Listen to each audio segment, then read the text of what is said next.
The first time he told me he loved me, we had been married for 6 years. 6 years of shared meals, shared beds, shared silences so long I could hear the kerosene lamp burning itself down in the dark. 6 years of children born and named and tucked in. 6 years of his boots at the door every evening, and my hands always moving, kneading, scrubbing, stirring. And not once, not a single time, had he said those words. When he finally said them, we were sitting at the kitchen table after supper. The lamp between us, the children already asleep, and he said it the way he would say the fields need turning. Flat. Factual. Like love was a thing you reported, not a thing you gave. I said thank you, because that was the only language I had for it. If you've ever loved someone and felt completely alone inside that love, stay with me. Because what I'm about to tell you about 12 years inside an Amish marriage is going to make you feel something. And I think you need to hear it. My name is Hannah, and this is Hannah, the Amish girl. The channel where I say out loud the things I spent a lifetime being taught to swallow. I grew up Old Order Amish in Lancaster County, Pennsylvania. I left, and it cost me everything. And I am still here, still talking. Because someone has to. If you want to hear the truth from someone who actually lived it, subscribe to this channel, like this video, and turn on the notification bell, because there is so much more I haven't said yet. Here is something the outside world does not understand about Amish men.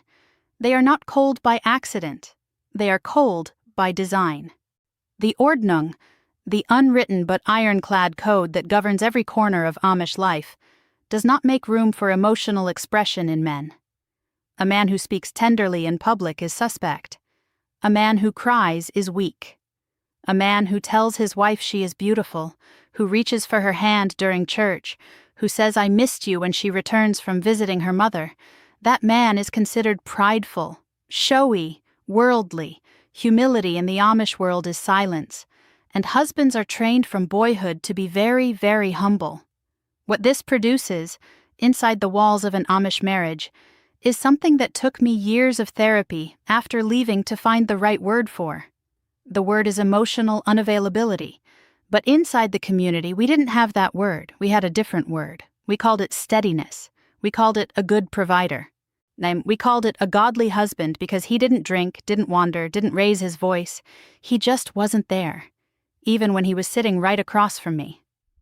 We were married in late October, a Thursday, the way Amish weddings always are. Nearly 300 people in my parents' barn. The bishop preached about yielding, about a wife's submission, about building a household that honored God. My husband stood beside me, shoulders square, face calm, and I thought, I am marrying a good man. I am marrying a steady man. I was 18. I had met him at Sunday singing 7 months before. He had offered me a buggy ride home, and my heart had done what hearts do at 18, which is to misread steadiness for depth. Our wedding night was everything that first night is in an Amish home. Fragile, uncertain, and neither of us knowing quite what we were doing, both of us moving through it in a silence so thick it had texture. Afterward, he fell asleep almost immediately. I lay in the darkness listening to the horses shift in the barn below, and tried to locate what I was feeling. I could not find it. It had no name yet. The first year of marriage, I told myself the tenderness would come. We were still learning each other. He was a man of work, not words. Wasn't that what my mother had always said about my father? You don't need pretty words if a man stays, if a man builds, if a man provides. So I watched him build. He was extraordinary at it. The fence posts were always straight. The barn repairs were done before the first frost. The firewood was always stacked, always more than enough.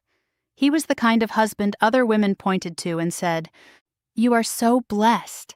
And I knew I was. I said it at quilting bees when asked.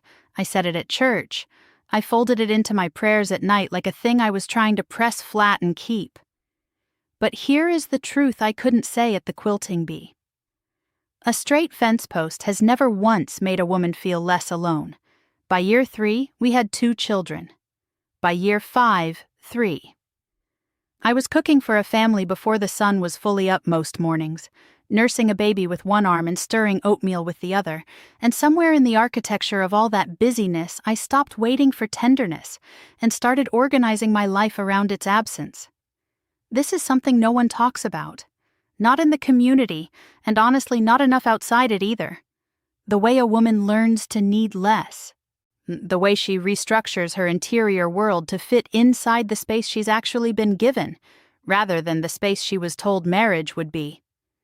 I found my softness in other places, in my children's faces in the morning, in long conversations with women at frolic, those community work days where we would quilt or can together, and the talk would run free in the way it could never run at home.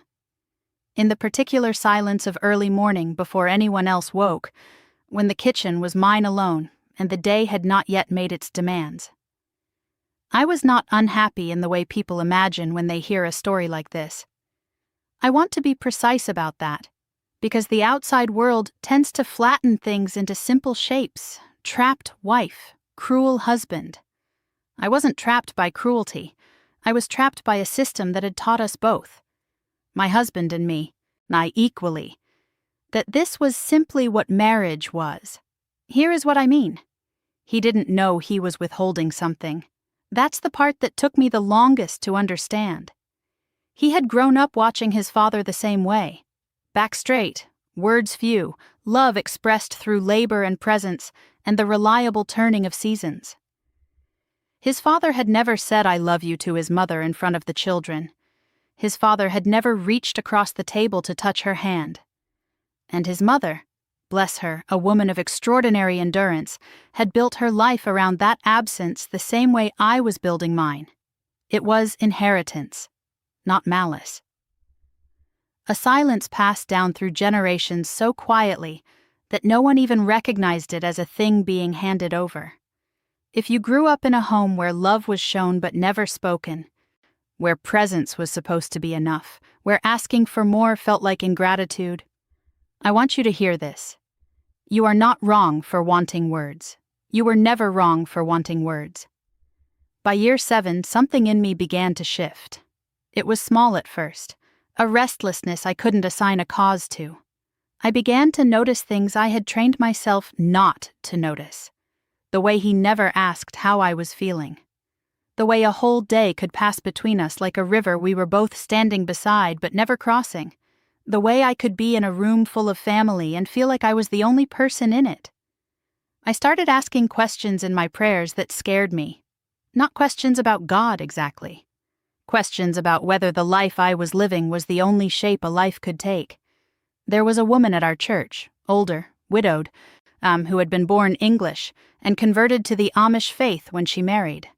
She was the only person in my community who had lived on both sides. I found reasons to be near her. I didn't ask her direct questions because I didn't have direct questions yet. I only knew that being near her felt like standing near a window. One afternoon she said to me, unprompted, as if she had read something in my face I hadn't known was written there. She said, "A good man is not always enough, and a woman knowing that doesn't make her ungrateful." I have thought about those 2 sentences almost every day since. Now is a good time to stop for just a moment and say, if this story is reaching something in you, please subscribe to this channel, like this video, and turn on the notification bell.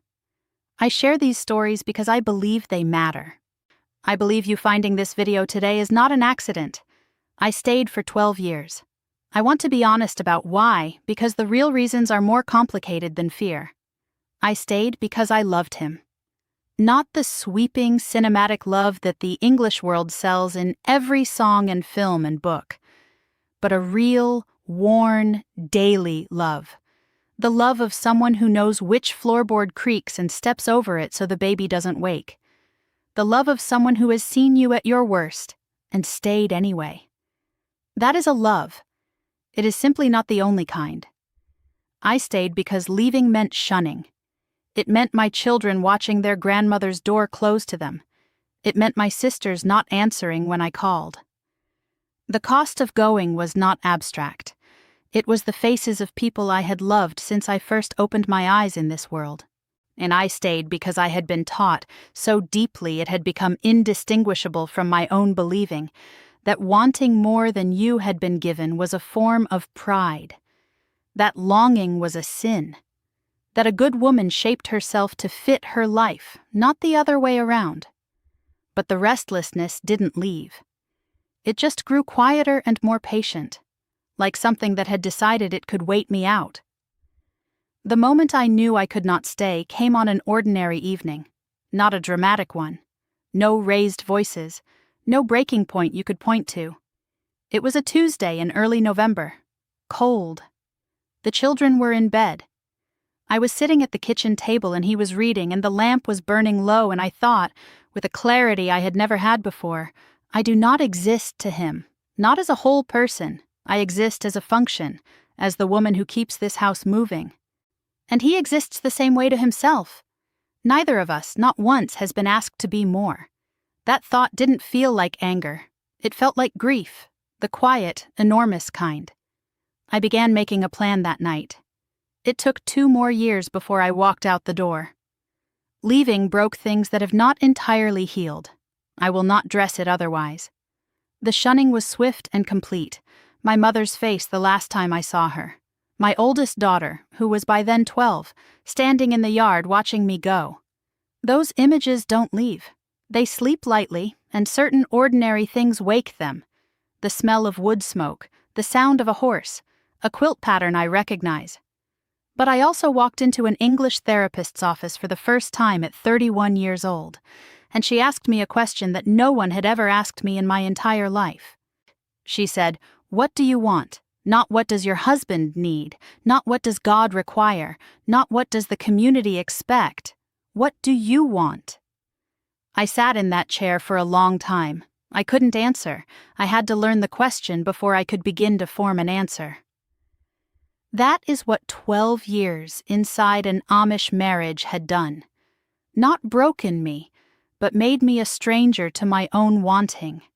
And that more than any single moment of pain is what I think deserves to be named. I am not telling you Amish men are monsters. They are not. They are men raised inside a system that pressed the tenderness out of them, the same way it pressed it into submission in their wives. The cruelty was never personal. It was structural. It was ancient. It had been called holy for so long that no one thought to check whether God had actually asked for it.